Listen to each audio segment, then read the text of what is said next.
Thank you very much, Mr. Speaker. On the same point, I was in that committee meeting. The chair did indeed pause after the final person had spoken and looked around the room. He then called the question, as was his right, because no other member had risen or had raised their hand.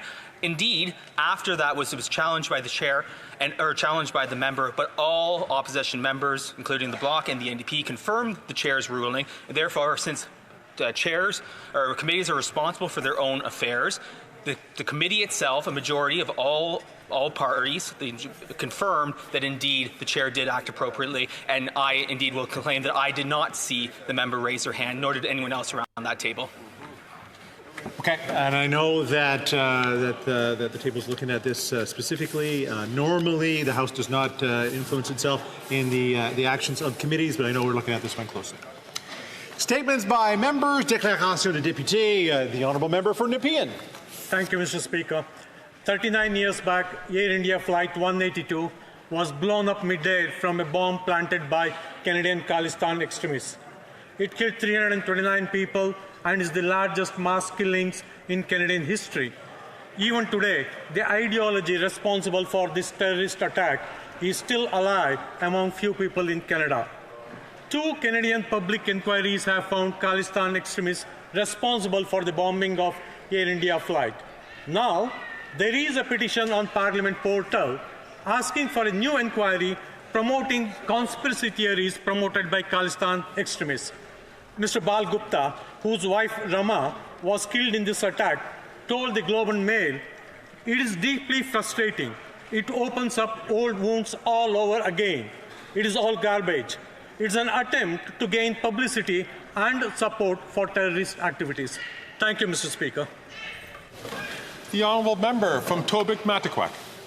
Mr. Speaker, recently my sister and her boyfriend were in a serious motorcycle accident and both sustained substantial injuries. Our family is so grateful that this did not end in total tragedy. We're so thankful to those who walk with others through the shadows of adversity. Those concerned citizens like Mark and Nancy and Steve and Wanda who stayed and comforted them while help was on the way. The paramedics and first responders who treated them at the scene. The doctors and nurses who provided exceptional care during their recovery. The pastors, family, and friends who were there with us with words of encouragement, prayers, and sometimes much-needed coffee. Special thanks to my other sister, Amy, who has been by Julie's side through it all. There's an ancient writing that perhaps sums it up best when it says, "Even though I walk through the valley of the shadow of death, I'll fear no evil, for thou art with me." Thank you to all those who walk through the shadows of adversity, pain, and despair with all of us. It means so much more than words can ever express. And thanks especially to the one who promised to be with us through it all and to never leave us nor forsake us. Thank you, Mr. Speaker.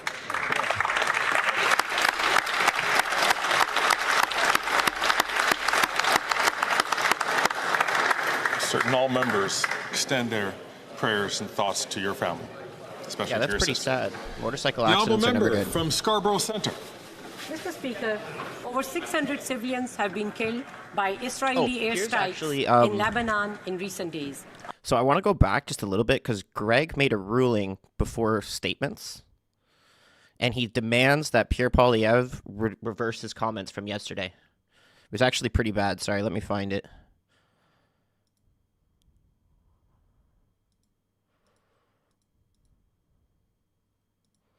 There it is, right here. Praise them. For example, the names of provincial politicians, prominent persons. Let me go back a little Practice raised by the second of need help. Here we go. Okay. Or does the money that the Liberal government and its predecessor governments, Conservative governments, I'm sorry to interrupt the honourable member, but I'd like to make a brief statement, and then she can continue after that with her question. Order raised on September 18th, 2024 by the member for Saanich Gulf Islands and September 19th by the member of New Westminster Burnaby concerning disrespectful and offensive remarks. At the same time, the Chair will offer some comments on certain actions taken during the second of these sittings, as promised on Monday. Referring to statements made during question period on September 18th, The member for Saanich Gulf Islands asked the chair to review the use of what she termed offensive nicknames for Canadians who are not members of the House. She suggested that this name-calling may have breached Standing Order 11.2. The member from New Westminster Burnaby called the chair's attention to the enforcement of Standing Order 18, arguing that the leader of the official opposition had broken rules by making disrespectful and offensive remarks about the members for Belleuil-Chambly and Burnaby South, as well as other members. I will begin with the point of order raised by the member for Saanich Gulf Islands. In this case, I must point out that Standing Orders 11 and 18 do not apply to comments directed at members of the public, but this fact should not be taken as permission to say whatever one wants about Canadians who are not elected officials. Quite the contrary.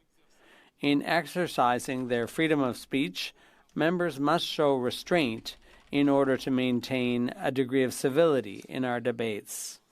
As stated in House of Commons Procedure and Practice, 3rd edition at page 622, and I quote, "Members are discouraged from referring by name to persons who are not members of Parliament and who do not enjoy parliamentary immunity, except in extraordinary circumstances when the national interest calls for this." The Speaker has ruled that members have a responsibility to protect the innocent not only from outright slander, but from any slur directly or indirectly implied, and has suggested that members avoid as much as possible mentioning by name people from outside the House who are unable to reply in their own defense, unquote. However, in practice, members quite often refer to ordinary individuals in their statements, not always to praise them. For example, the names of provincial politicians, prominent persons, and other public figures are regularly mentioned without causing controversy. Furthermore, members are always required to choose their words carefully when they are discussing matters pertaining to individuals who do not have an opportunity to respond to their criticisms. Okay, what about Trudeau yesterday? As for the individual the member for Saanich Gulf Islands referenced in her point of order, he is quite plainly a public figure engaged in political and partisan debates. We should not be surprised that he is the subject of comment or criticism regarding past decisions or positions. So long as the tone and wording of members' comments remains sufficiently respectful, the chair will refrain from intervening. Si l'article 18 du règlement While Standing Order 18 does not apply to ordinary individuals, it is quite relevant when members comment on their colleagues. Standing Order 18 states, and I quote, "No member shall use offensive words against either House or against any member thereof." What? The chair rose on September 19 to remind members of the purpose of question period. The chair remains very concerned about the sequence of events that took place at that time, as well as a tendency in recent days to use overly personal criticism and insults. This tendency Trudeau? has been seen on both sides of the House. As indicated on page 624 of the House of Commons Procedure and Practice, 3rd edition, and I quote, "In dealing with unparliamentary language, the Speaker takes into account the tone, manner, and intention of the member speaking, the person to whom the words at issue were directed, the degree of provocation, and most important, whether or not the remarks create disorder in the chamber, pardon me. Thus, language deemed unparliamentary one day may not be deemed unparliamentary on another day. What? Expressions which are considered unparliamentary when applied to an individual member have not always been considered so when applied in a generic sense or to a party," unquote. So one day it's okay and the other day it's not. The remarks made that day by the Leader of the Opposition spawned disorder. They targeted one individual in particular, and they were excessively scornful and personal. It seems to me equally clear that in response to such criticisms, it's unacceptable for a member to leave their seat and move toward another member. In the House, we resolve our disagreements with words, not with physical acts of this nature. On Monday, the House unanimously took the same stance by urging, and I quote, "all its members to behave with civic-mindedness and respect towards their colleagues in order to allow a truly constructive debate in the interests of democracy and the common good." Unquote. After last Thursday's sitting, the chair has reached out to the Leader of the Official Opposition and to the member for Burnaby South. The chair offered them the opportunity to make amends. The member from Burnaby South did so, and he informed the chair that he will act differently in the future. I'm grateful for his commitment. The chair has yet to receive such an indication from the Leader of the Official Opposition. I indicated that, failing to hear from him, I would request a formal withdrawal of his comments. Otherwise, the chair would remove some questions during question period today. Party leaders have a heightened responsibility to be role models. Vigorous debate Otherwise, I'm and going to even profound silence him? disagreement are possible without resorting to such comments or actions. The chair therefore invites members to be more judicious in their choice of words and behavior. If they are not, the chair will have no choice but to discipline those members who persist in their unparliamentary behavior. I thank all members. Okay, that's all he had to say there. Now let's get back to the live part. We can get back to statements. Just wanted to show you guys that because he basically says he's going to silence Pierre. Intensive care unit. The population of the country appeals to the international community to intervene, put an immediate end to the hostilities, and save civilian and innocent lives. Every human being has the right to live in dignity, irrespective of their corner of the globe. Killing innocent civilians is unacceptable on both sides of the border. The hospitals in Lebanon are overstretched and lack the capacity to treat such a massive number of patients. As such, the Lebanese request that our government contribute to demanding an immediate cessation of hostilities and emphasize the need to keep the airport operational. The Lebanese community is hoping that Canada will stand up and champion Canadian values on the global stage. Lebanese people don't want war. Government of Lebanon doesn't want war. We want to live in peace. We want to live in security and to see peace spread and prevail in all of... Why are you speaking for Lebanon? Like, The maybe he's honourable member Lebanese, from but Calgary, Forest Lawns. After 9 years of this soft on crime coalition, costs are up, taxes are up, crime is up, extortion is up, and now time is up. Extortion has skyrocketed 357% across Canada. It's easy for criminals to commit crimes, get bail, and go out and re-offend again because of this Liberal NDP government's soft on crime policies. In Alberta, extortion is up 409%. Recently in Calgary, disturbing stories have emerged of armed criminals committing extortions and kidnappings against newcomers, children's families, and businesses. The leader of the NDP, the Prime Minister, and both Liberal MPs from Alberta voted against Common Sense Conservative Bill C-381 on extortions, so they could keep this Liberal NDP Prime Minister in power and protect the NDP leader's $2.2 million pension. Common Sense Conservatives are the only party standing up and protecting victims, while this Liberal NDP government has become the party of protecting criminals.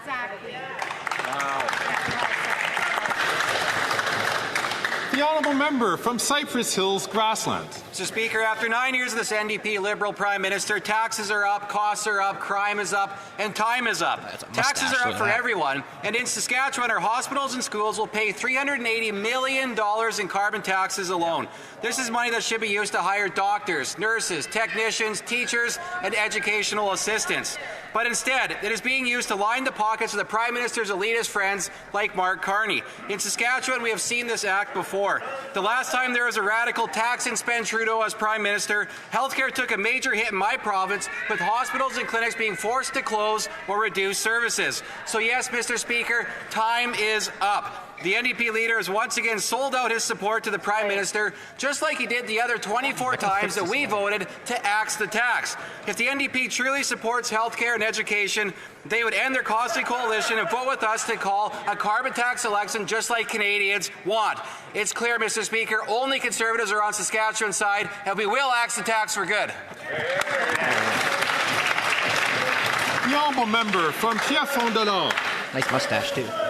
Mr. Speaker, this summer I visited dozens of organizations that receive Canada Summer Jobs funding.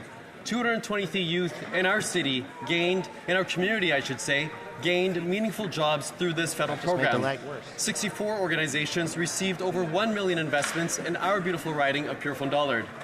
Young Canadians have gained valuable experience and skills through these jobs through the Canada Summer Jobs Program, experiences they will utilize into their careers.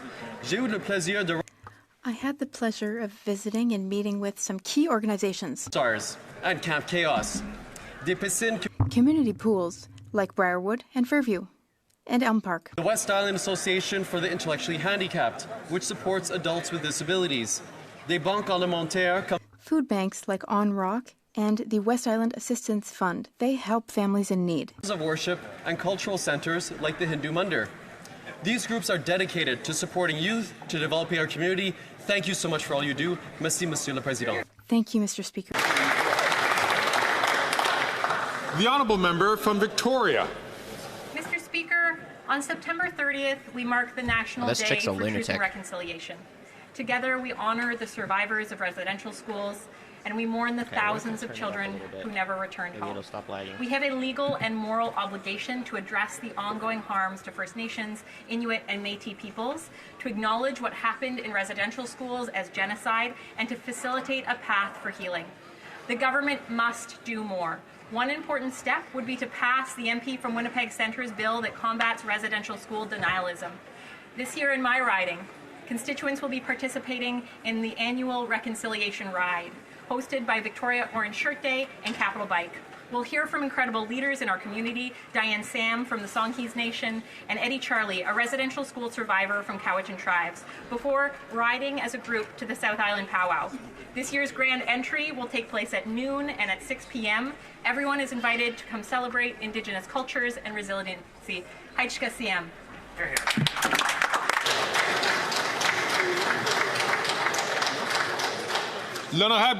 The Honourable Member for Shefford.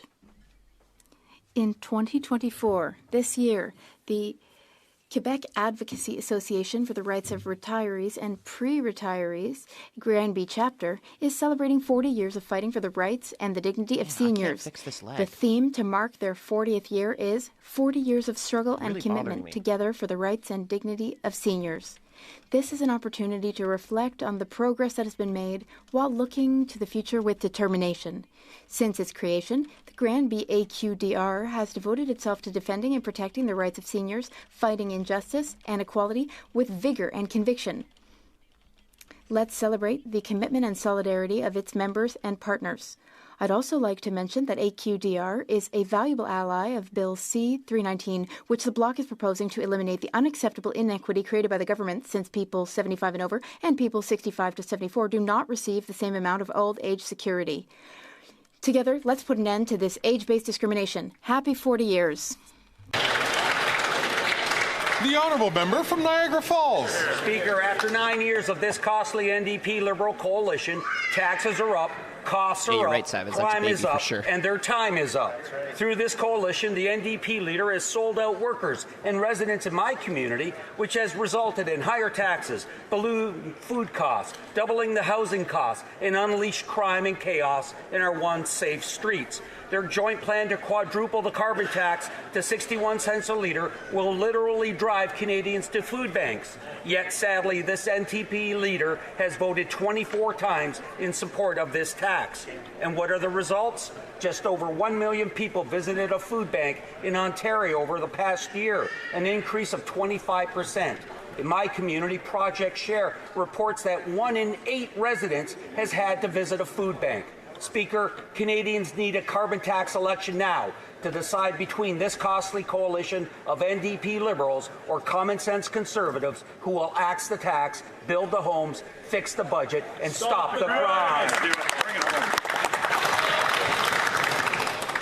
The Honourable Member from Vancouver Quadra. Mr. Speaker, today I rise on behalf of Vancouver Quadra constituents to defend carbon pricing. Canadians understand the urgency of reducing carbon emissions to limit their costly, even lethal impacts, such as wildfires and floods, on lands, people, and property. 20 years ago, as BC's Environment Minister, I laid the groundwork for BC's Comprehensive Climate Action Plan, which fosters innovation, economic development, and emission reductions through carbon pricing. Canada's national carbon pricing is equally a fair, efficient way to reduce emissions, and like British Columbia's, it works. What's more, 8 of every 10 Canadians under our pricing system get more money back than they pay out. Sadly, Conservative and now NDP leaders reject carbon pricing. Shame on them, working to make carbon pollution free again. Mr. Speaker, we must price it to reduce it.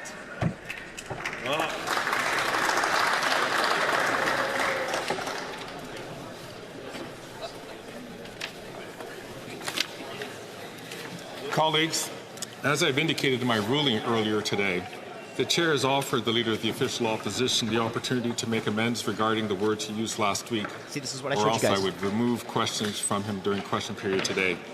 Having not received such a commitment on his part, and the member having not withdrawn his comments, I will therefore remove 3 questions from the Leader of the Official Opposition in the opening round today. What?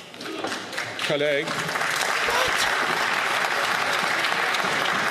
Chers collègues.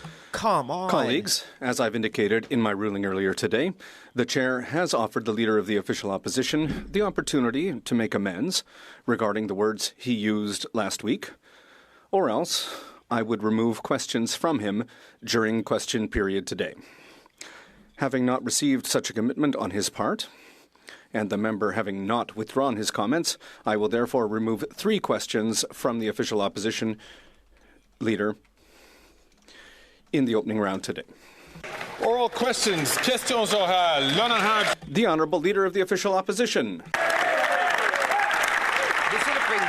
Mr. Speaker, who could be against the following motion that given that for 9 years the government has doubled housing costs, taxed food, punished work, unleashed crime, and is the most centralizing government in Canadian history, the House has lost confidence in the government and offers Canadians the option to axe the tax, build the homes, fix the budget, and stop the crime. The Honourable Minister of Public Services and Procurement. Thank you, Mr. Speaker. The Conservative leader has a major problem. He claims to be the greatest expert in the world on monetary policy, but he didn't even read the beginning of the first chapter of Economics 101, which says that the basic rule to avoid inflation and to have the central bank reduce inflation is to not interfere with the central bank. When is he going to apologize for being both an expert and the most incompetent of all the monetarists in the world? Why did you guys let the central bank fund fiscal policy? That's literally the first thing that they learn in economics. Well, at least someone over there thinks about monetary policy. Mr. Speaker, who could be against the following motion? That, given that, after 9 years, the government has doubled housing costs, taxed food, punished work, unleashed crime, and is the most centralizing government in Canadian history, the House has lost confidence in the government and offers Canadians the option to axe the tax, build the homes, fix the budget, and stop the crime. The Honourable Leader of the Government in the House of Commons. Thank you, Mr. Speaker. There's a very simple answer to his question as to who's opposed to that motion. Canadians.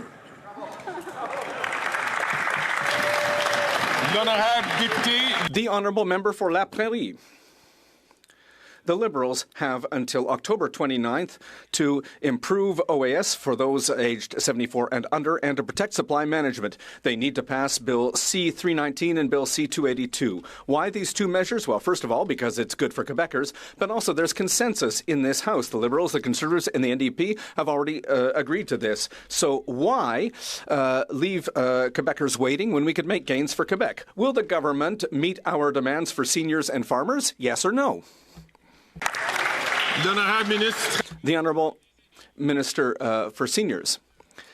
Mr. Speaker, the member for La Prairie is very, very behind when it comes to support for seniors. He voted against every measure that's been taken in this House, supported by members to help seniors, including the most vulnerable seniors in Canada. And I would like to know from the member for La Prairie, what does he say to the 6,200 people in his own riding who have joined the federal dental care program? What does he say to them when they ask him why he voted against that? The honourable member for La Prairie. If they continue like this, they're going to have to answer. They're going to have to ask a lot of questions next year, Mr. Speaker. So next October 29th, maybe instead of playing partisan games, this government should get to work. The Bloc Québécois demands are clear, positive, and have agreement in this House. The Liberals have a very simple choice. They could either help seniors and farmers, or they could choose to respond with things like that and sabotage their own government. Will they survive by helping Quebecers, or will they die by their partisan swords? The Honourable Minister of Public Services and Procurement. From Pierre right now. Well, thank you, Mr. Speaker. And indeed, the Bloc Québécois and other members in this House can choose to sabotage the efforts of the Canadian government to help seniors in his own riding. 7,400 seniors in his riding have signed up, and many of them are receiving for the first time in many years dental care. Accessible, affordable dental care, investing in housing. Does he really want to associate with the Conservative leader who says that Quebec's municipalities are incompetent and who wants to tear up our agreement with Quebec? The Honourable Member for Rosemont-la-Petite-Patrie. Mr. Speaker, Pascal, a single mother from Hull, wrote in an open letter, "I don't think I'll ever be able to buy a house. I'm afraid that my youngest child will never be able to own her own home. I can't change apartments. Rent has gone up so much since I moved in, and the housing costs in my neighbourhood have gone up by over 150%. Mr. Speaker, the Liberals and the Conservatives themselves caused this housing crisis. Why do they want people like Pascal to pay the price? The Honourable Minister of Public Services and Procurement. I'd like to thank my colleague, who is a strong defender of social and affordable housing in Quebec, for his question. But he knows, like me, to what extent the Conservative leader's policy would be damaging for Quebecers. He hasn't stopped attacking Quebec's municipalities. He's called them incompetent when they're in the middle of building 8,000 new affordable housing units. The Conservative leader built 6 homes all the time he was housing minister. The honourable member from Edmonton-Griesbach. Another summer has passed and not one single home for Indigenous people have been built. The Liberals promised to deliver an urban, rural and northern housing strategy. 2 years later, still no funding and still no shovels in the ground. Delay, delay, broken promise after broken promise. That's the Liberal way. Meanwhile, First Nations, Inuit and Métis people continue to live in moldy, overcrowded conditions or on the street. Why do the Liberals keep Indigenous people waiting for the homes they need now? The Honourable Minister for Indigenous Services. I am so proud to be part of a government that understands by Indigenous for Indigenous housing, and that's exactly what we're doing, Mr. Speaker, by launching the $4 billion urban, rural and northern housing strategy. Already $300 million has been dispensed through an organization led by Indigenous leaders, determining how best to use those funds so that First Nations, Inuit and Métis people have the kinds of housing and supports they need in every city in this country. The Honourable Leader of the Opposition. Months ago, I asked the government who could be against a motion pointing out that this government's doubled housing costs, tax food, punish work, and unleash crime to give Canadians the chance to axe the tax, build the homes, fix the budget, and stop the crime. And she said, Canadians are against all of those things. If that's the case, then why won't she let them decide in a carbon tax election now? The Honourable Leader of the Government in the House of Commons. Thank you, Mr. Speaker. Mr. Speaker, it's a little sad that the Leader of the Opposition, having just lost a vote of non-confidence in the government yesterday, is putting forward the exact same motion today. I think it shows his desperation. Thank you, Mr. Speaker. The Honourable Leader of the Opposition. No, in fact, the motion specifically demonstrates that the that this government, this NDP Liberal government, has doubled housing costs. I found it interesting that the NDP has now discovered that they doubled housing costs. A second ago, a Montreal MP stood up to point to a young woman, Pascal, who can no longer afford to rent, much less to own, after housing costs have tripled in that city. When I was housing minister, rent was $700 in Montreal, and we built almost 200,000 units. Mr. Speaker, why can't the NDP put their actions where their words are and vote for a carbon tax? The Honourable Parliamentary Secretary to the Minister of Housing, Infrastructure and Communities. These slogans are clever, but they are empty, Mr. Speaker. It's empty rhetoric on the other side as always. In fact, he should take a look at the CMHC's report from today that puts a spotlight on Montreal, 106% increase in rental construction. Why is that, Mr. Speaker? Because GST has been waived by this government to ensure greater supply, to incent builders during a difficult time. He has no idea how to incent that sector. He's good at running around the country and insulting mayors, putting a spotlight on the homeless, but coming up with no ideas on that. It's more right-wing populism. They have nothing to say, Mr. Speaker. The Honourable Leader of the Official Opposition. In a carbon tax election, if that's true. Unfortunately, the Bloc Québécois is telling Quebecers, wait. If you can't pay your bills, just wait. If you can't buy a home, after 9 years of this Prime Minister, just hang on. If you're afraid of going out on the street because of crime that the Bloc Liberals have unleashed in our streets, in Quebec, a province that is at a breaking point because of immigration, they're just saying, hang on. Quebecers don't need to wait. They don't need to wait, Mr. Speaker. They need to choose a new government based on good common sense. The Honourable Parliamentary Secretary. Mr. Speaker, the priority of our government is to deliver for all Quebecers and all Canadians, Mr. Speaker. That includes daycare spaces, a dental care program, historic housing investments, Mr. Speaker. In the meantime, what are the Conservatives concentrated on? Well, as we saw in the Journal de Montréal this week, Conservative MPs are being paid to go to Florida to sermonize on the importance of banning abortion and teaching creationism. You can't invent that, Mr. Speaker. They should be ashamed.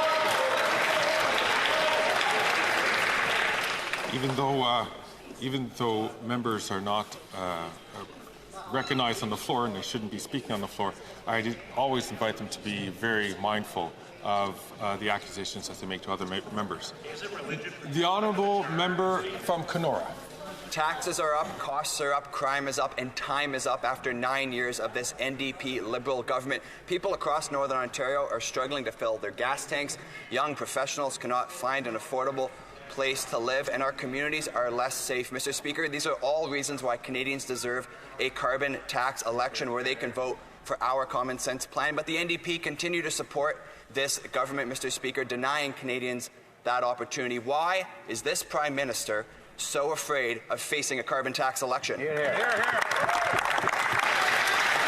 Honourable Parliamentary Secretary to the Minister of Housing, Infrastructure and Communities. They want to take away the rebate to Canadians. They'll have to explain that to Canadians, Mr. Speaker. What they'll also have to explain at some point, Mr. Speaker, is that they lost 800,000 affordable homes when they were in office.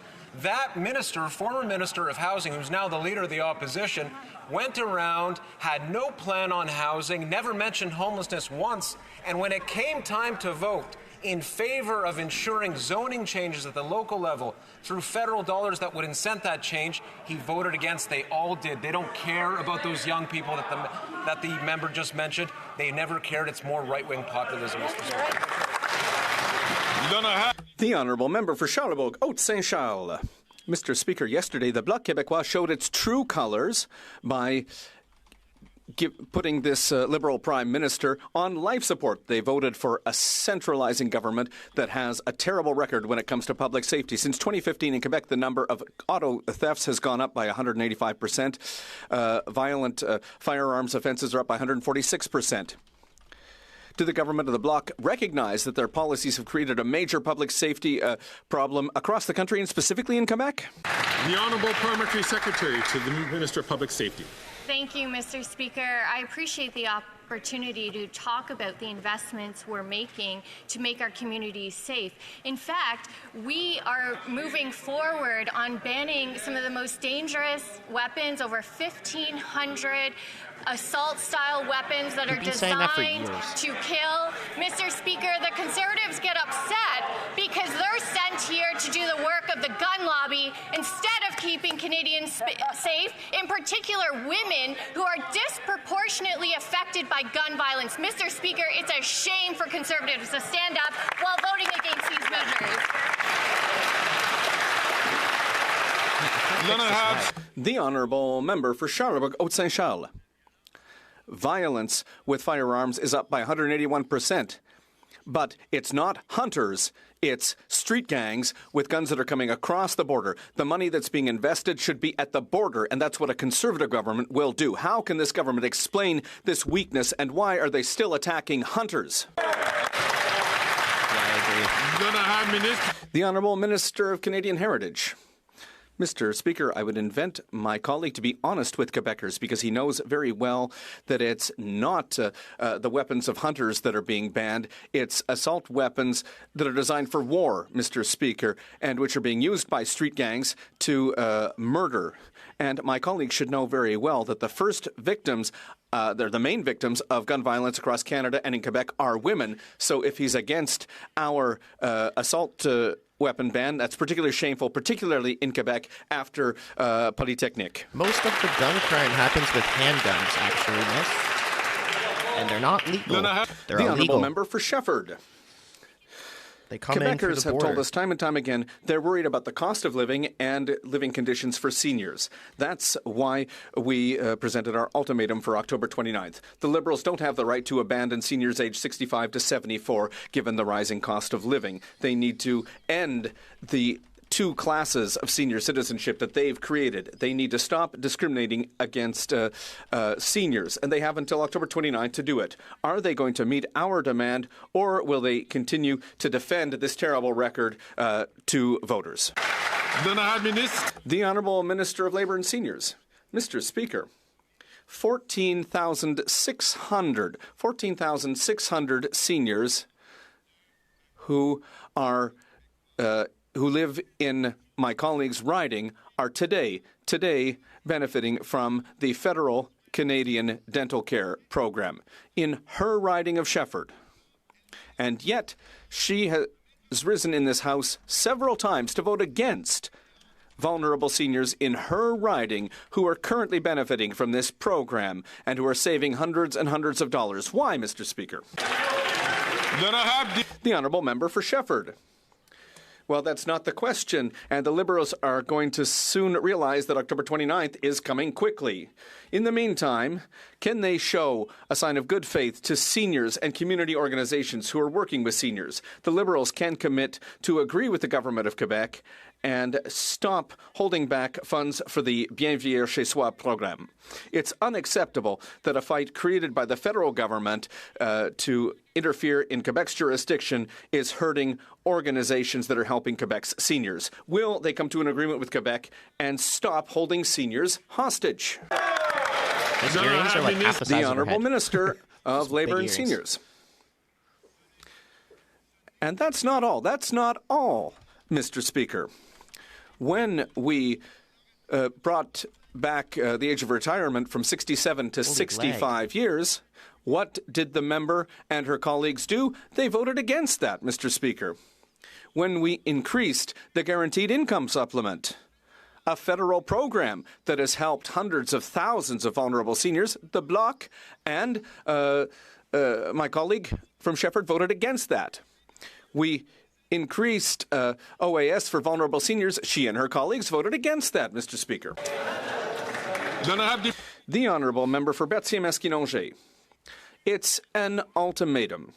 Bill C-282 on supply management must be passed before October 29th. It should be simple. The House of Commons voted in favor of it, but it's been stuck in the Senate for over a year. Yesterday in committee, a senator asked an excellent question.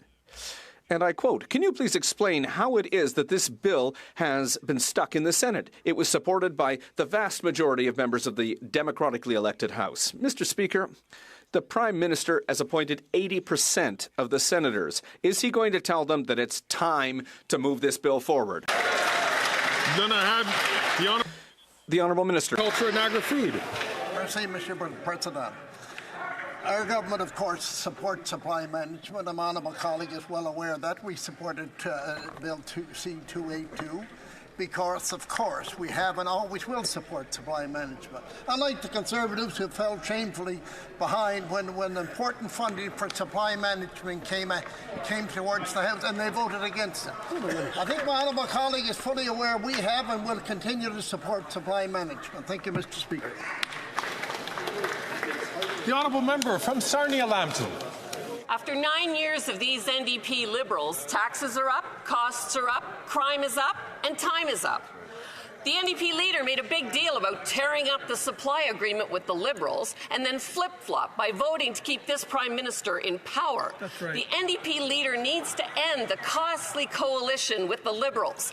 People can't afford to eat. Ontario food banks just posted an 8-year high in usage. Canadians need a carbon tax election. Why is the Prime Minister so afraid to have one? The Honourable Minister of Families, Children and Social Development. Thank you, Mr. Speaker. Of course, we all suffer when we know that there are fellow Canadians that are struggling. We've made historic investments as a government to ensure that our social security net is strong for Canadians, whether that's in $10 a day childcare, Mr. Speaker, whether that's restoring the retirement age to 65, Mr. Speaker. But let's not pretend that the Conservatives really care about helping Canadians, because if they did, they would be supporting these important measures that are helping. The honourable member from Sarnia-Lambton. Well, here's what they've really done. This NDP Liberal coalition has doubled the debt, doubled housing costs, taxed food, punished work, and unleashed crime in our streets. So instead of selling out Canadians by keeping this Prime Minister in power, the NDP leader needs to vote with common sense Conservatives for a carbon tax election. Why not let Canadians decide whether they want to have the carbon tax hiked by 61 cents a litre by the Liberals, or whether they want a government that's going to axe the tax, build the homes, fix the budget, and stop the crime. The Honourable Leader of the Government in the House of Commons. Thank you, Mr. Speaker. I think the question is, why are the Conservatives so desperate for an election right now? Because they want to make sure they get out before Canadians understand that they have a hidden agenda. But, Mr. Speaker, Canadians are much smarter than that. When the Conservatives say one thing and do another, Canadians know. We trust Canadians. When will Conservatives start trusting them? The Honourable Member from Saskatoon West. Mr. Speaker, after 9 years of this NDP Liberal government, taxes are up, costs are up, crime is up, and time is up. The Saskatchewan Premier said the carbon tax is, quote, costing Saskatchewan's health and education systems nearly $380 million. That's money that could be used for more teachers, more doctors, and more nurses. This NDP Liberal carbon tax is literally taking away teachers and nurses from Saskatchewan.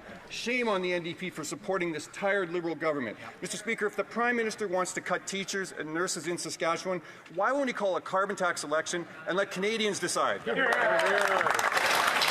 Honourable Minister for Natural Resources and Energy.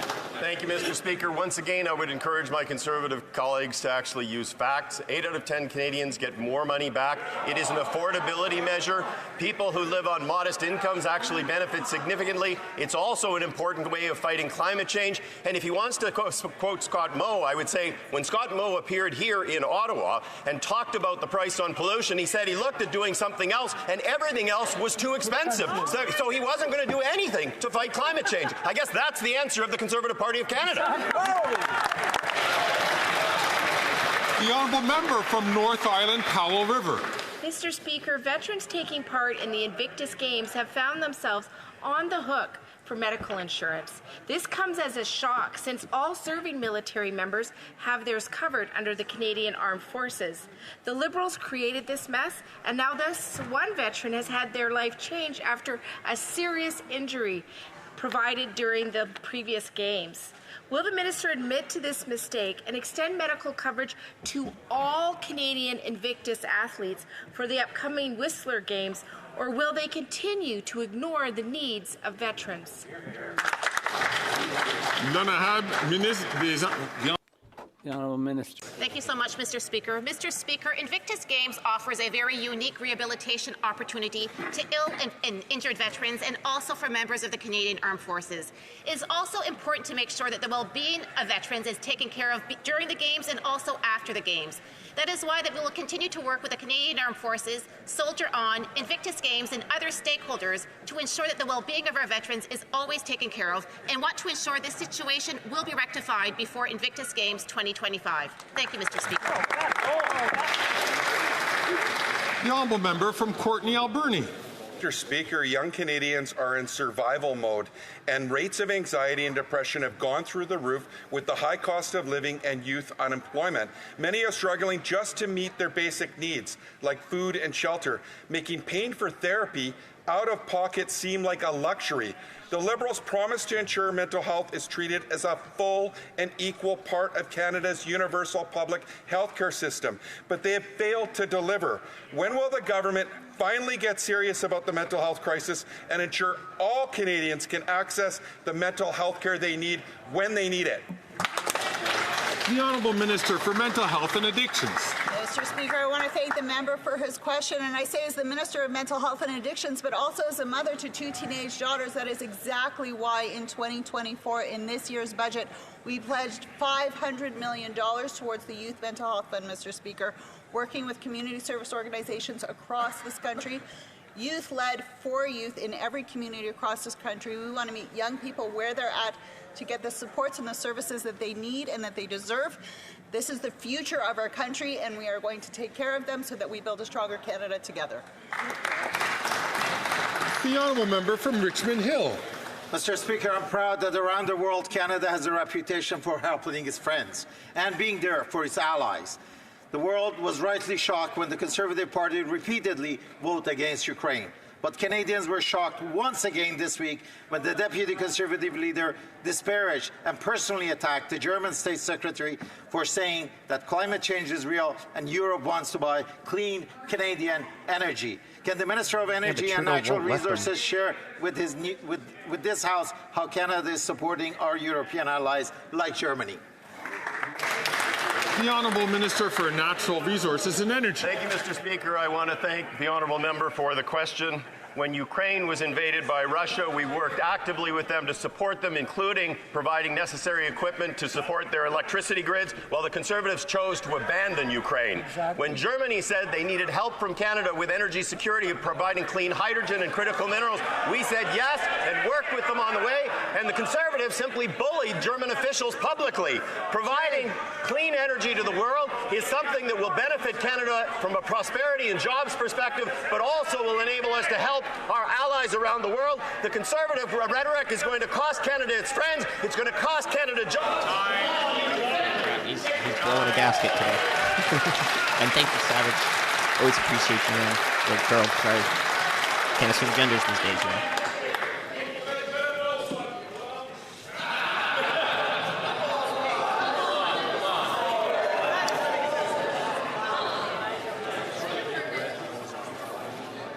Greg, what are you doing?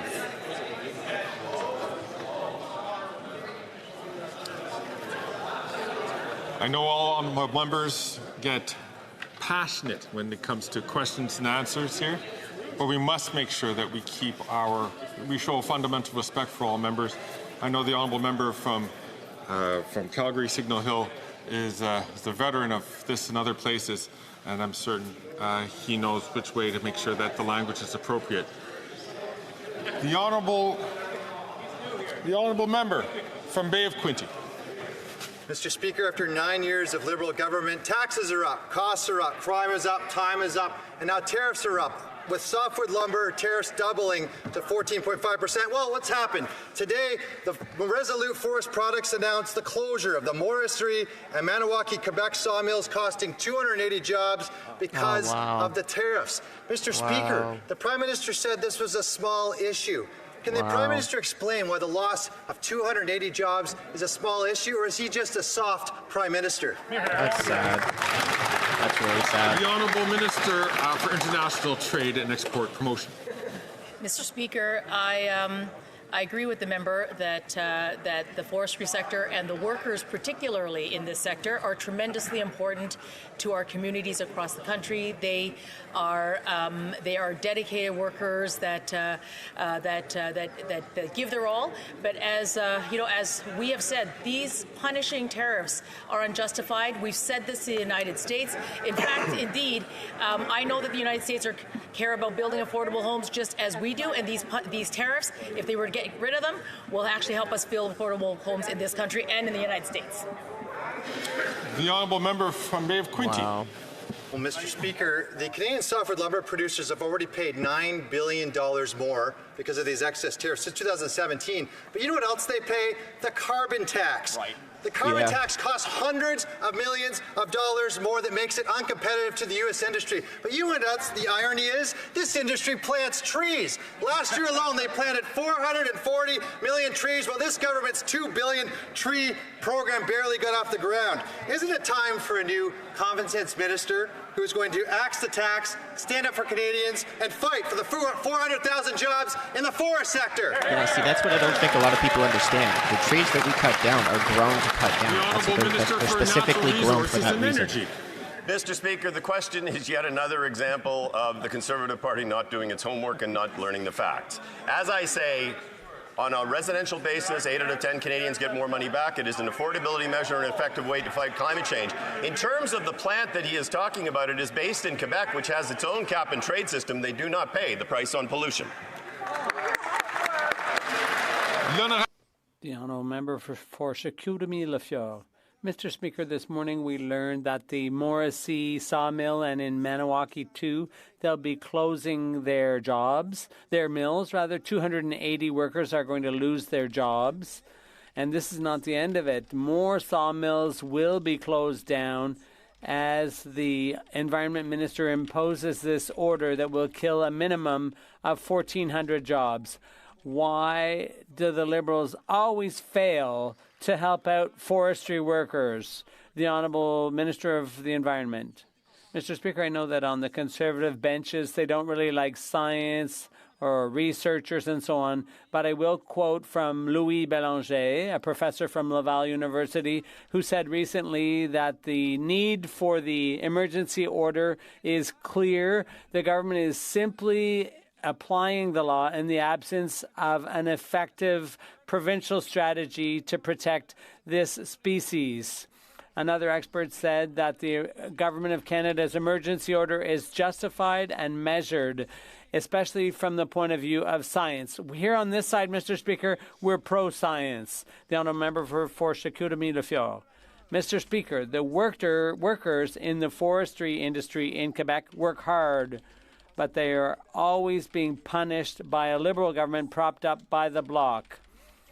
This is a threat to 1,400 jobs, and it's still pending because the Bloc is propping up the Liberal government. We are pro-region. The Bloc is no longer a party of the regions, and we saw that recently with their election of a member in Montreal. What's it going to take for this to change? The Honourable Minister of the Environment and Climate Change.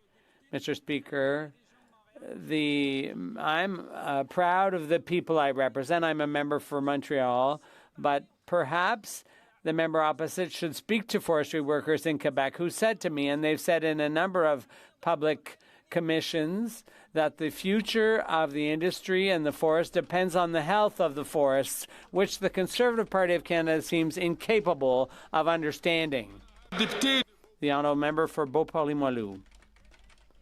Quebec City is the cradle of the French language in the Americas. But the Governor General has cancelled her visit to the Pignon Bleu because she doesn't understand French 3 years after promising to learn it. The Pignon Bleus, their preparations for Ms. Simon's visit, were all for nothing. The Pignon Bleus simply thought they'd be able to express themselves in their own language, French.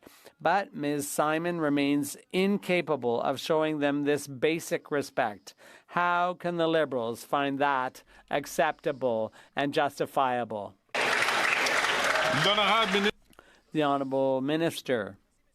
Thank you, Mr. Speaker. Our government remains firmly committed to protecting the French language here in Canada. It's important to note, Mr. Speaker, that Her Excellency, the Governor-General, has not had the opportunity to learn. She didn't get the chance to learn French when she was young because of discrimination, and yet she's the first Indigenous woman to hold the position. She speaks an Indigenous language that she's very proud of.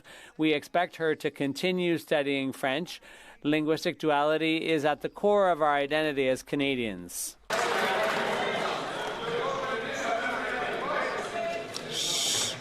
The Honourable Member for Beauport-Limoilou. La Pointe de l'Île, rather. The Governor-General has had 3 years to learn French. Taxpayers have even paid for $28,000 worth of lessons. Obviously, she's not trying hard enough. But why would she? She's already got the job. History is repeating itself for Francophones. Today we're talking about Mary Simon, but it was the same thing when Air Canada hired Michael Rousseau. Will the Liberals finally admit that when they appoint Anglophones who promise to learn French, the joke's on Francophones? The Honourable Minister. Mr. Speaker, Canada is a bilingual country, and Canadians expect their leaders to be able to express themselves in both official languages. The Governor-General was unable to learn French when she was young because of discrimination in Canada at the time. We expect her to continue her studies and her learning of French because linguistic duality goes to the heart of our identity as Canadians, proud of our bilingualism here in Canada. That's one of the most corrupt Liberal MPs. The Honourable Member from Oxford. 9 years of these NDP Liberals, taxes are up, costs are up, crime is up, time is up, and now visits to Cambridge food banks are also up, nearly 20%. The Liberals' carbon tax scam has forced our seniors and our families to rely on food banks for their survival. The NDP continue to prop up their political masters and deny Canadians that carbon tax election they so desperately want. Why is the Prime Minister so afraid of a carbon tax election, and why won't he call one now? The Honourable Minister for Families, Children and Social Development. Mr. Speaker, I welcome the opportunity to talk about the childcare numbers that are up, Mr. Speaker. Just last week, we saw Comox Valley Schools announce a new childcare facility with 108 new spots for children there, Mr. Speaker. We also heard in Winnipeg, the Splash Childcare Centre, an additional 40 new spots for children. That's 248 new spots for kids here in our country. High quality, affordable care. That's what's up, Mr. Speaker. The Honourable Member from Langley-Aldergrove. After 9 years of the NDP Liberals, taxes are up, costs are up, crime is up, and now time is up. Yet the NDP leader and his colleagues voted yesterday to keep the Prime Minister in power so that he can quadruple the carbon tax to 61 cents a litre, the carbon tax that drives up the cost of everything and is driving a record number of British Columbians to food banks. Why is this Prime Minister so afraid of a carbon tax election? Why won't he let Canadians decide? The Honourable Leader of the Government in the House of Commons. Karina's so quiet. Mr. Speaker, yesterday what we saw is that the House voted non-confidence in the Leader of the Conservative Party of Canada. L'honorable député de Mégantic. The Honourable Member for Mégantic-l'Érable. Mr. Speaker, we can no longer wait after 9 years of this Prime Minister with the Liberal bloc coalition. 72% of young people feel that they're less well off than the previous generation. The Liberal Bloc coalition is supporting a government that turns its back on young people. A government that, when are they going to build? Why not let them vote for a government that will build housing and fix the budget? Honourable Minister, thank you. Mr. Speaker, what's good for Quebecers, what's not good for Quebecers and including young ones, is the insults and petty partisanship that the Conservative leader does day in, day out. And he knocks investments that young Quebecers need. The Conservative leader not only calls everyone incompetent, but he also would rip up the deal we signed with the government of Quebec, $1.8 billion to build tens of thousands of affordable housing units in Quebec.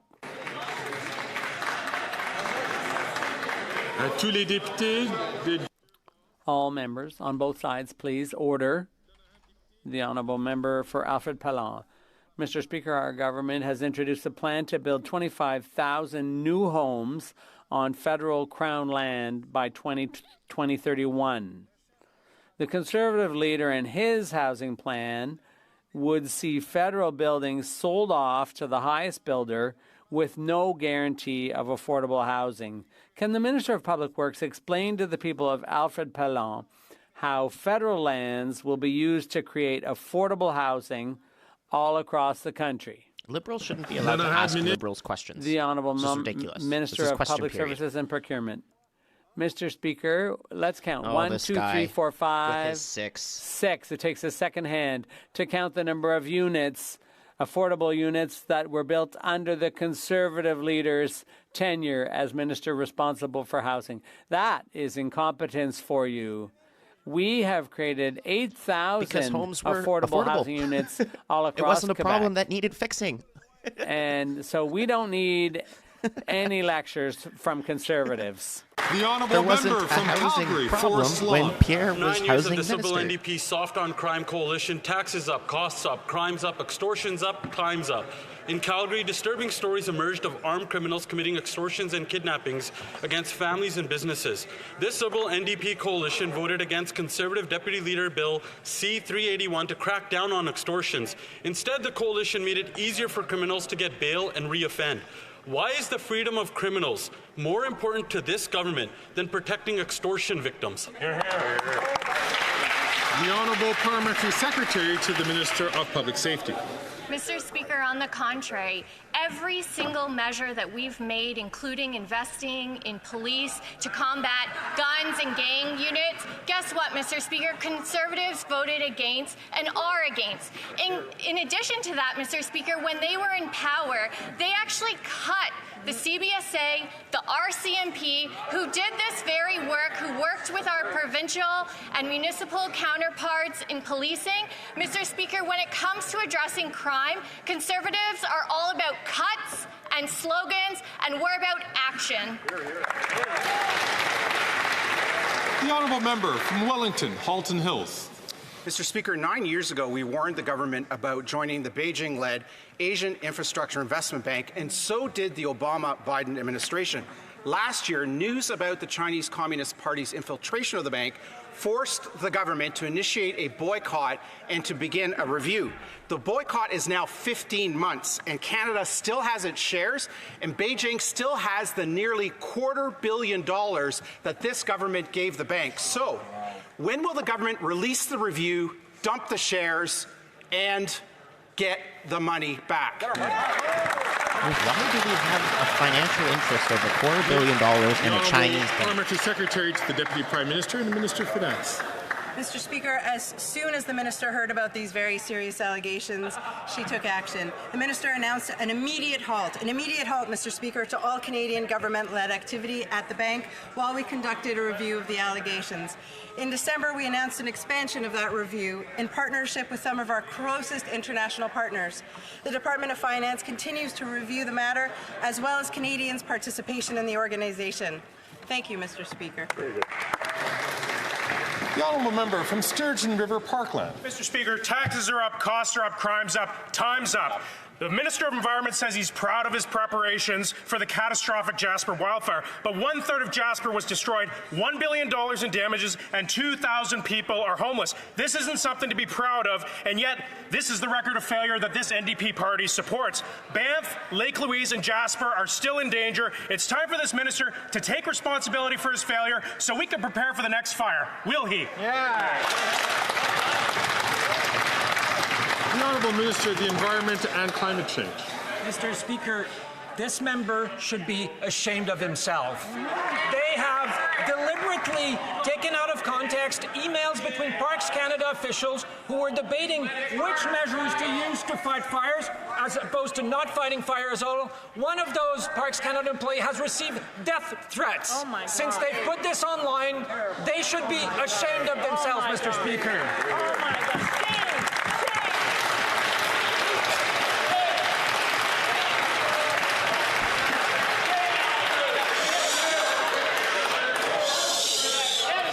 Colleagues.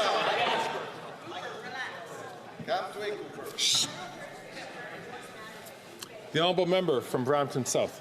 Mr. Speaker, today is World Contraceptive Day, an important day to remember that too often contraception is not accessible due to political ideology. On this side of the House, we proudly supported Pharmacare, which is providing free contraception to Canadians. Can the Minister of Mental Health and Addiction please tell this House what else the government is doing to expand access to universal contraceptives and support the right of women to choose across Canada? The Honourable Minister for Mental Health and Addictions. Mr. Speaker, we will always defend the freedom for a woman's right to choose. Conservatives time and again have shown they will claw back women's rights, from presenting backdoor legislation to prevent access to abortion services, or voting against a woman's freedom of access to contraceptives. We will never let politicians dictate what a woman can and can't do with their bodies. Certainly not fly to Florida on all-expense-paid trips to meet with anti-choice politicians. They need to be honest with Canadians about their hidden agenda, because we stand on this side for women's rights. The honourable member from Vancouver East. Canadians are appalled by the Liberals' failure to help family members in Gaza get to safety and reunite with their loved ones here in Canada.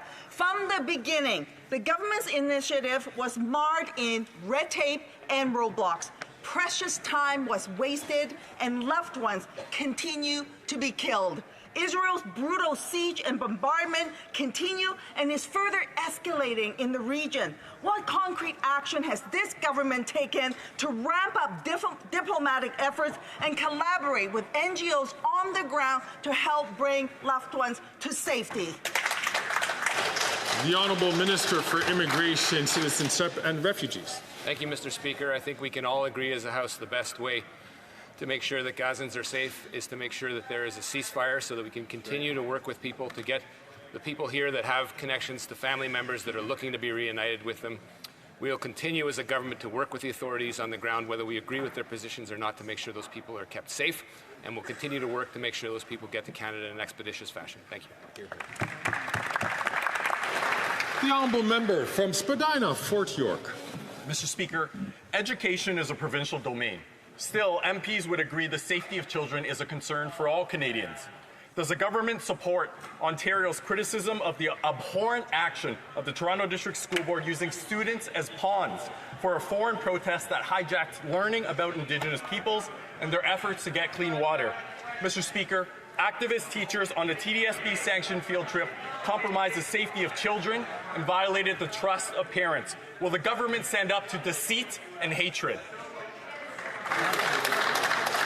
That's a provincial issue. All members, it's not a federal issue. Please not take the floor where they're not recognized. The Honourable Minister for Indigenous Services. Well, thank you, Mr. Speaker. That's a question for the Ontario government. But on this side of the House, what we've been focused on is ensuring that every Indigenous child in this country has a fair chance to succeed in their educational journey. And in fact, Mr. Speaker, what we saw when we took office 10 years ago was a chronic underfunding of First Nations education systems, so that education rates were appalling across the this country, leading to First Nations students not being able to reach their full potential. We've changed that, Mr. Speaker, and we're proud of that.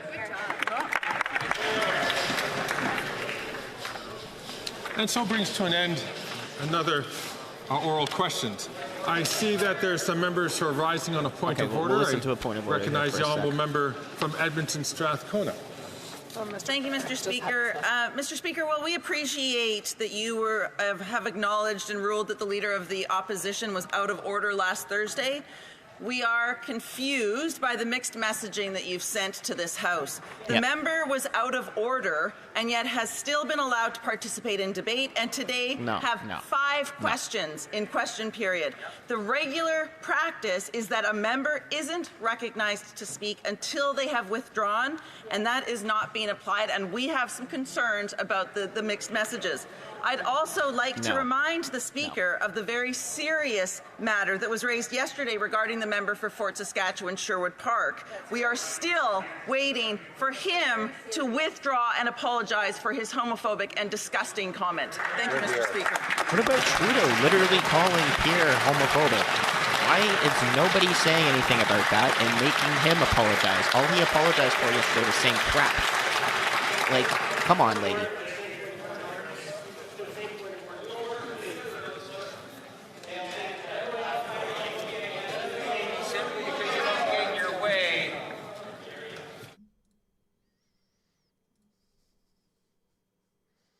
Exactly, yeah, Johnny. The mixed message was Trudeau not getting booted. Trudeau should have been made to withdraw, and when he didn't withdraw the first time, he should have been booted out. It's exactly what you did to Pierre.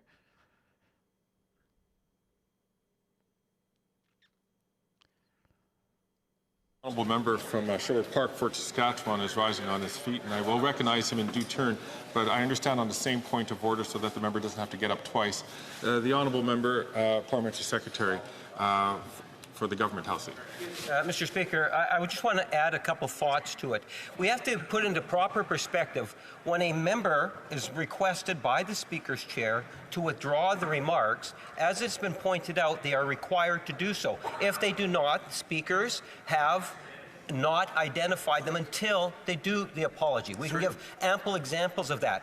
We cannot allow a second tier of a member of Parliament he is allowed, or he or she is allowed, to violate the rules, and then it is the political party that pays the consequence.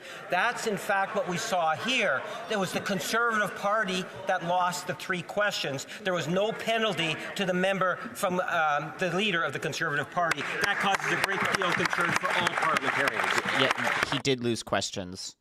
He was supposed to get at least 4 rounds of questions, and at the beginning he only got 1 or 2. Before I move to the member from Sherwood Park, Fort Saskatchewan, because I can understand his motivation and wanting to stand up, the Honourable Parliamentary Secretary, as well as to the member from Edmonton Strathcona, the Speaker has made a ruling on this decision. I would encourage all members to read it very carefully. As you know, when there is something that contributes Article 18, the Speaker has some discretion as to what to do. And so the Speaker is certainly considered this question, has been in contact with, and had many discussions. And I would encourage the honourable members to read the session. If they wish to challenge the ruling of this chair, they know the procedure in which to provide. The honourable member. Then I see that the honourable member from Winnipeg's South Centre is rising on a point of order. Yeah, thank you, Mr. Speaker. I just wanted to draw your attention for the benefit of the House to some language I've heard used that I think is unbecoming of this House and of members in this House. And I have no interest in ascribing blame or pointing fingers, so I'm not going to name names, Mr. Speaker.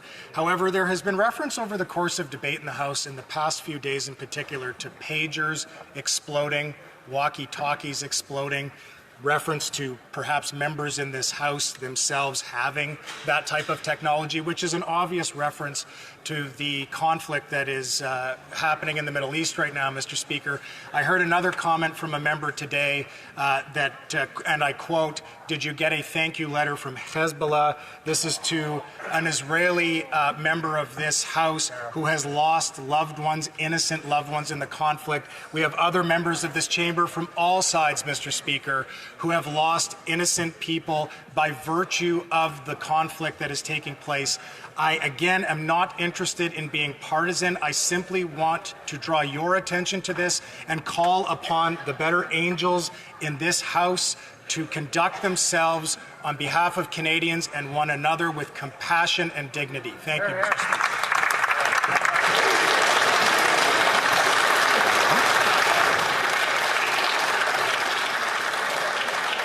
I thank the honourable member for Winnipeg South Centre for a thoughtful intervention, and I'll take this opportunity to remind all members of the House that the most important thing that we can do, despite pursuing the interests of our constituents passionately and pointedly, but is to make sure that there is a fundamental respect between all members. This is a point that the Chair has made, that Chair occupants have made at several occasions. J'encourage tous les députés. I would encourage all members to be nicer and more respectful of one another so that we can have this is like a high school playground debates that are passionate and interesting to represent the interests even of worse, constituents elementary across level. the country. On Sherwood Park, Fort Saskatchewan, my mistake is rising on a point of order. Thank you, Mr. Speaker. I just want to say briefly that, as members know, the NDP whip in particular has a history of making false and defamatory comments about me, and this is no exception. It's very clear.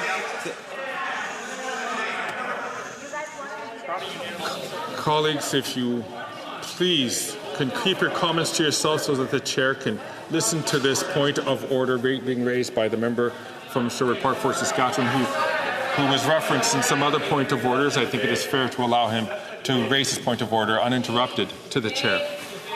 Thank you, Mr. Speaker. There was an exchange yesterday in question period about extravagant spending by the government. $9 million spent on a luxury condo on Billionaires Row.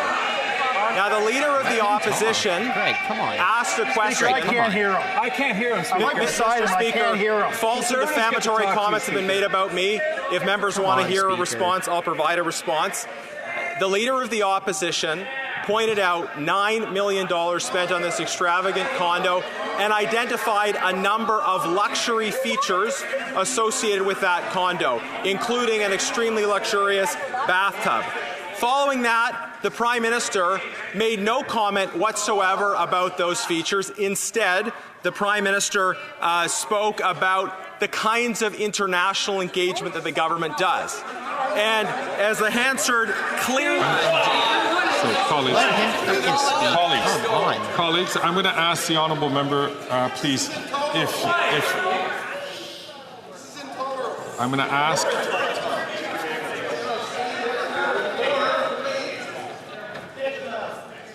This is ridiculous. I'm going to ask the honourable member, please, to get to his point, because it's very important that we try to get to the point so that it's not perceived as engaging in debate. I'm trying to making sure.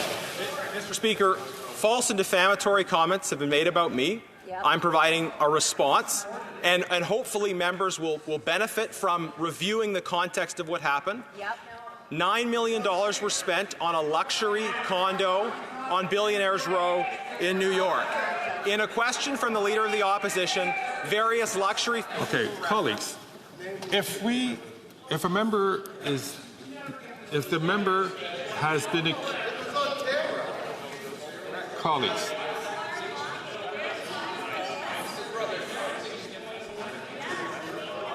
Buddy, control your house, man.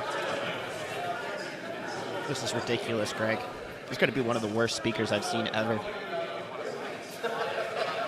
Like, he's just bad. He's just so bad. Like, he's just going to sit there and stare at the wall instead of actually getting these people to stop. Name who the MPs are that are talking. Tell them to stop talking over a member while they have the floor. And if they don't stop talking, tell them that they get kicked out.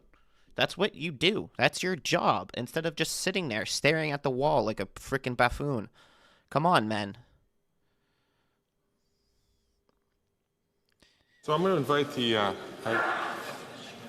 honourable member from Sherwood Park, Fort Saskatchewan. He was almost there. I'd ask him, please, just immediately get to the point so that we can address the allegations which were made against the honourable member, and then we can move on in the House. Thank you, Mr. Speaker. And we've heard a few words said in this House about bullying. I'm trying to provide an explanation with context and to answer false allegations that have been made against me, and I will persist in doing that. So following questions from the Leader of the Opposition about a $9 million luxury condo purchased by the government, and in particular identifying among the features of that condo a luxury bathtub, the Prime Minister ignored reference to those features and instead spoke about the engagement done by the government internationally. Right. And the Hansard shows the exchange, and many of the comments about made on Twitter about what was allegedly said don't reflect what's in the Hansard. The Hansard notes, does he engage with them in the bathtub? The point of that comment is to illustrate that, of course, meetings don't take place in a bathtub. A luxurious bathtub has nothing to do with meetings. The Prime Minister's answer had nothing to do with the questions, but it had nothing to do with sex. I wasn't thinking about sex at all. I actually agree with Garnett's point there. I actually agree with Garnett's point. I actually totally agree with that assertion. He's saying that the condo clerk doesn't need a $9 million condo with luxury finishes in the bathroom because there's no meetings being done in the bathroom. It's not a requirement of the Consulate member General. From James Bay, Timmins James Bay is rising on a point of order. Speaker, I'll keep my remarks to a minute. I hope you'll let me finish. TA, we saw the tape. I've listened to the tape. What we didn't hear was an apology. So I just want to understand that the Speaker's saying that a Conservative member can make a homosexual slur against the Prime Minister of the country and it's okay and he can defend himself for good 10 minutes speaking. Is that the standard that we have in the House? We would like to know that that's the standard that this Speaker is bringing because it very much clarifies where we go from here.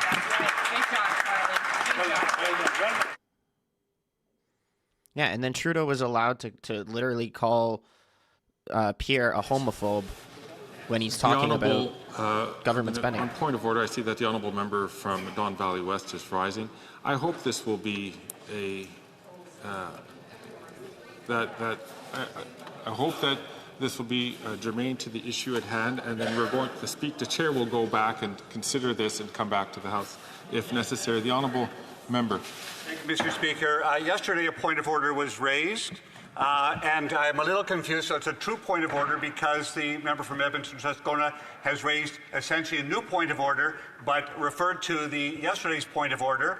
However, to be victimized once in this House is sufficient. To be re-victimized again by someone pretending, and we all heard it, and it is in Hansard, what was said. It is a homophobic slur. There were two of them, and they were both absolutely personal. And if the Consul General in New York were a woman, if she was treated that way in this House would be outraged. Every member of this House should be outraged because it was a homophobic slur, and I want you to take it into consideration. Right on.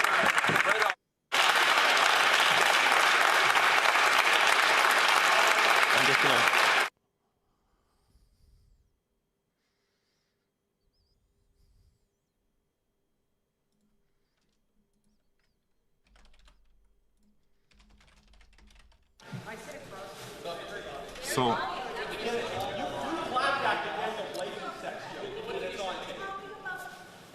colleagues, I think this is, I appreciate the points of view raised by the members. I appreciate the honourable member from getting up and offering his perspective. The chair is going to obviously take this matter under advisement, but I will just say this, which I think is really important, is how it is very necessary that when members are not, one of the best ways to avoid these kind of situations is to making sure that members don't speak out of turn. And then that way, we don't have a situation where there is different interpretations as to what was said. I thank all honourable members for rising on this issue. The chair will go back and consider this and come back to the House if necessary. Thank you. Point of order, the honourable member from Winnipeg Centre.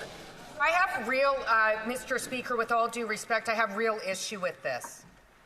Because on 2 occasions, once before the House rose, you let a Conservative member liken somebody's racial background for criminally for The honourable member is raising an issue which was brought up and decided by the chair in a decision that was made by last week. I'll invite the honourable member to sit down and to take a look at the ruling that is here. Because she's still yelling.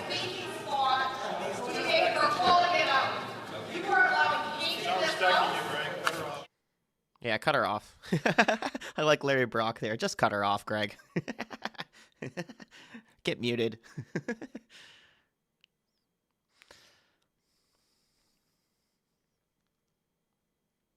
Yeah, what a gong show. Totally agree. Absolutely ridiculous today. I mean, I could get a group of 16-year-old kids to debate better than what's been going on over the last 5 minutes. This is ridiculous. Absolutely ridiculous. You guys are adults and you're behaving like children.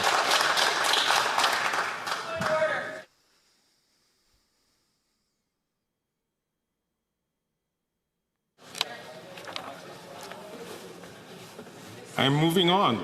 I wish to inform the House that the volume of earpieces will now be reset. Members use... Is the honourable member from Edmonton Strathcona rising on the same point of order? The chair has already given his opinion, and I invite the honourable member. The honourable member is an experienced member, and she understands the process which is available to her.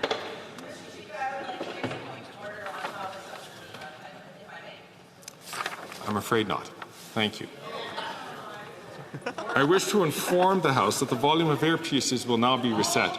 Members using their earpiece at this time will have to readjust the volume.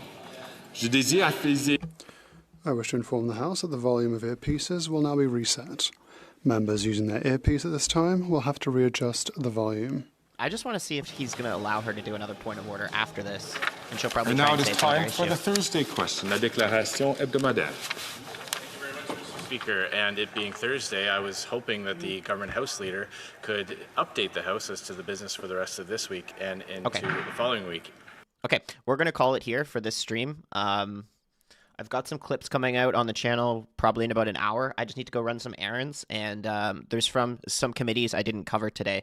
There was a couple good clips from yesterday, too. There's one on Guilbeault getting roasted in committee for essentially not helping Jasper. But yeah, this was a very weird question period. Very different than yesterday, that's for sure. So I've got to go run some errands, guys. I really appreciate everybody tuning in. There's nothing really else left here for the House to deal with. This is kind of just, business. But yeah, no live stream tomorrow.